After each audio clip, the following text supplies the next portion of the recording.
Protecting the environment and building a strong economy are paramount goals in the 21st century and requires the fusing of climate resilience and adaptation practices with investment decisions.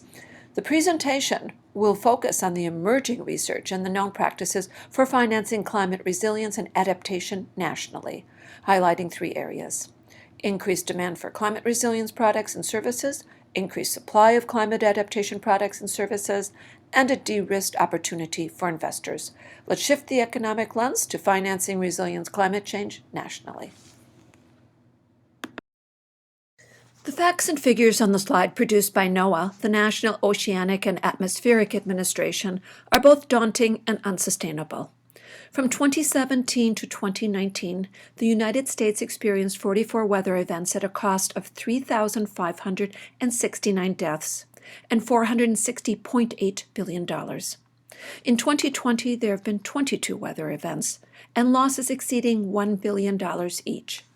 Overall, these events resulted in deaths, property damage, and had significant economic effects on the areas impacted.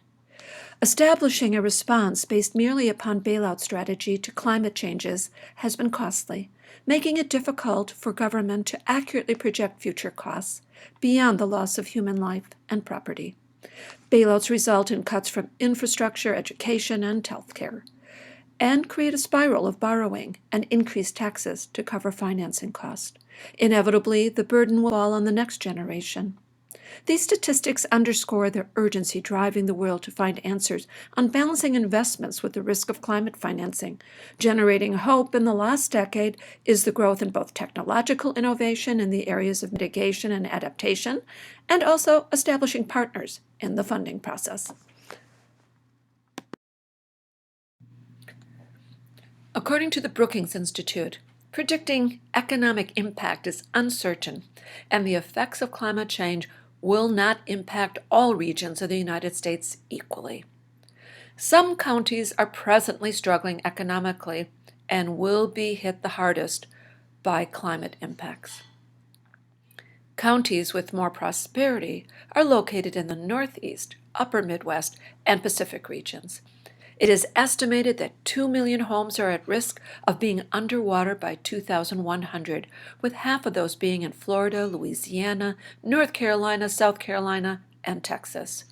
Sea level rise, desertification, air pollution, rain pattern shifts, and the loss of biodiversity are so-called slow-onset climatic events, which cause people to move gradually.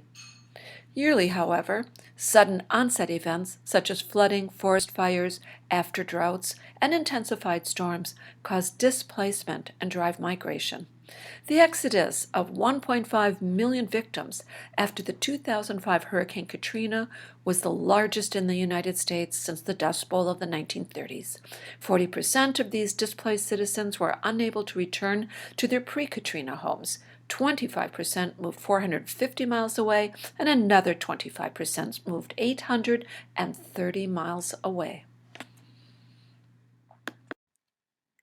Climate change increases human suffering, but how does it impact the economy? At best, the financial losses would run between 1% and 2.8% of the gross domestic product, the GDP. At worst, 6.7% to 14.3% of GDP. For context, in 2019, a 5% U.S. GDP loss would be roughly $1 trillion.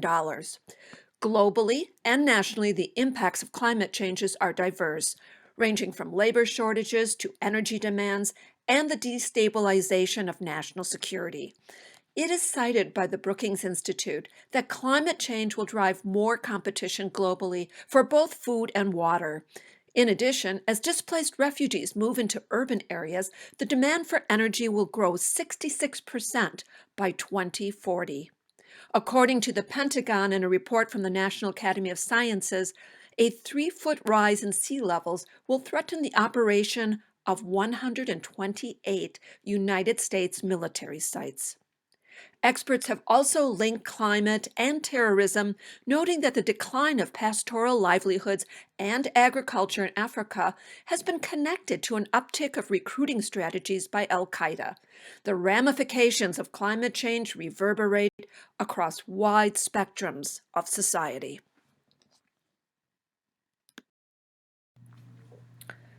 Let's define the concept financing climate change. In simple terms, it is the flow of funds from local and national sources toward activities that reduce greenhouse gas emissions or help society adapt to climate change impacts. Think tanks globally are seeking solutions for finding this funding before the so-called tipping point occurs. The tipping point refers to accelerated ice sheet collapse or larger carbon release and the warming of oceans. On the slide are examples of proposed programs that might be funded as society focuses on climate resilience and adaptation.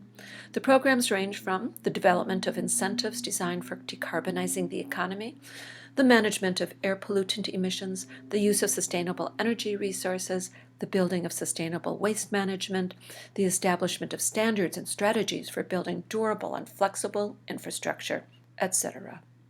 This presentation will now highlight a few of the current funding practices, as well as more futuristic visions for innovation in funding. Banking may be the key to fight climate change and decarbonizing the present economy. Private investors alone cannot shoulder the financial risks.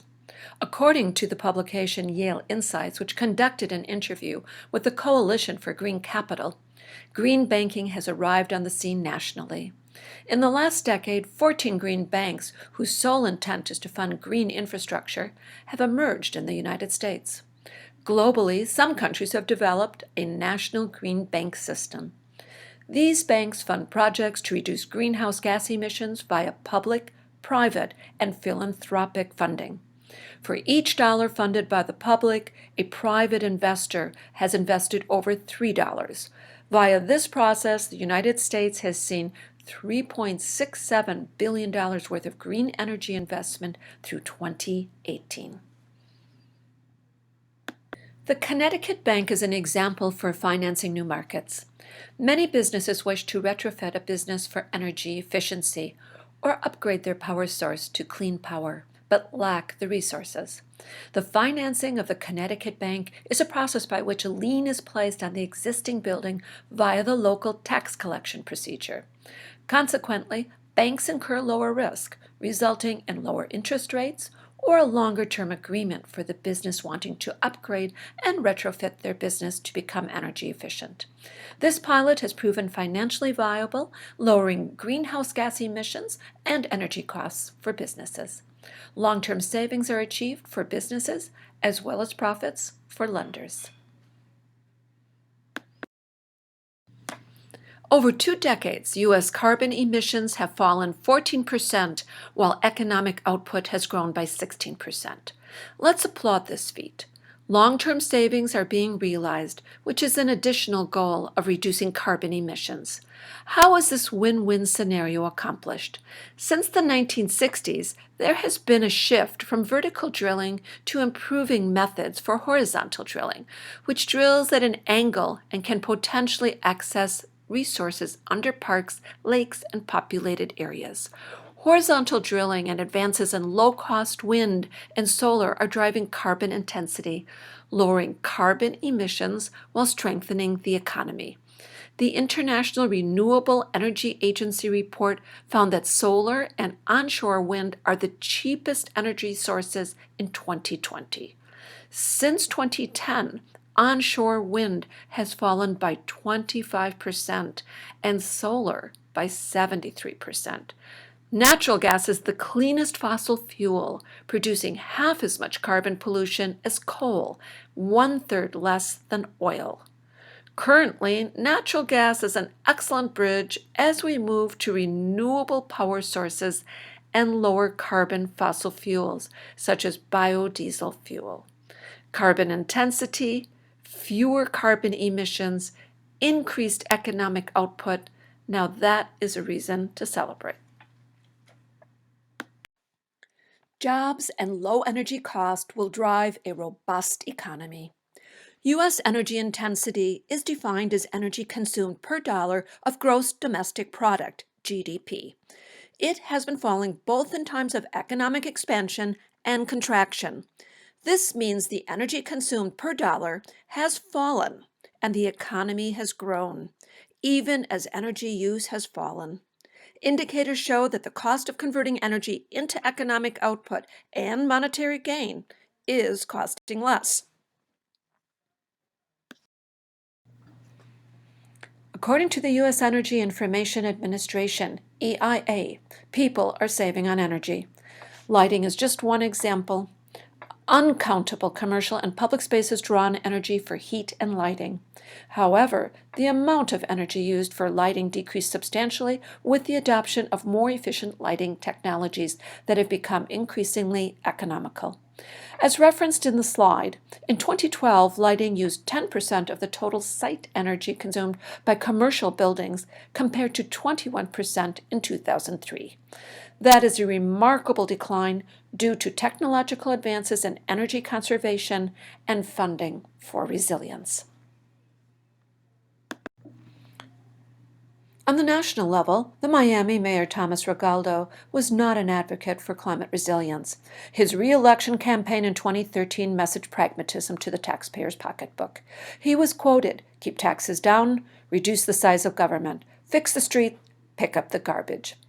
Surprisingly, in 2017, Mayor Regaldo and 55% of the Miami citizens voted to invest $400 million into securing the future of Miami by passing Miami Forever Climate Ready. It is a living document being updated annually. 50% of the funds were allocated to storm and flood protection, such as building seawalls, upgrading storm drains, and installing flood pumps. The remaining 50% upgraded roadways, parks, and cultural facilities, improved public safety, and increased affordable housing. Historically, taxes and bonds have funded programs and projects and are certainly still viable today. However, creative new methods are entering the scene of climate resilience funding. Let's look at the shift in funding practices. The tried and true formula for funding has been asking citizens to raise their taxes and to bond new projects. The risk involved in bonding was kept in check via reinsurance, essentially providing insurance for insurance companies, which in turn lowered the company's exposure to risk. Now let us explore the new trends in funding: reserve funds, value capture, cap and trade, and carbon tax. Reserve funds are somewhat like retirement accounts or endowments which disperse funds. Once money is amassed in a climate resilience trust fund, project proposals for lowering greenhouse gas emissions and projects focused on climate adaptation measures are submitted and grants are issued. Value capture strategy. The premise is that everyone should pay their fair share of the cost of new infrastructure, which benefits people living in the community. For example, in New York City, homeowners residing near the new subway, the Second Avenue subway, realized enormous increases to the value of their properties once the subway was completed. Value capture would assess a special tax for owners on the new value of the property. When the seawall was built in Miami, a value capture tax was levied on homes that had benefited most by the increased home value and lower insurance cost. Cap and trade. Using this strategy, the government determines the amount of permissible carbon emission, allowing companies to buy permits to exceed the permissible limit. Companies often choose to reduce their carbon emission to avoid purchasing a permit. Hence, carbon emissions are reduced, and the revenue produced can then be used to prepare for climate disasters. Carbon tax rebates. They are generated from a tax imposed on companies that burn carbon-based fuel, including coal, oil, gasoline, and natural gas. The federal government in turn returns all carbon tax revenue to the eligible households. Watch for the League of Women Voters video on the Innovation and Carbon Dividend Act. Trending is the premise that resilience can become part of the community vision and culture. It can become everyone's responsibility. It can even become the way we live. I quote Judith Rodin, the author of The Resilience Dividend. Resilience thinking does not really take hold until a galvanizing event or a major shock, such as Superstorm Sandy, brings the need into high relief. But we should not need things to go terribly wrong for us to work to make them right. We need to take action, and we need to do so in anticipation of disruption, in advance of shocks, in preparation for stresses, not after they have started to wear us down. Proactive investing brings benefits to people, organizations, and communities when things are going right as well as when they go wrong. Settling for adequate response efforts after climate events is no longer a viable strategy to climate change. States and cities with futuristic vision are becoming sustainable communities, slowly working towards long-range goals for resilience and mitigation of climate impacts, and creatively financing them will be part of the solution. The cited resources were used in preparing this presentation. Upon Googling climate change and finance, a much larger array of fascinating and cutting-edge resources will be available.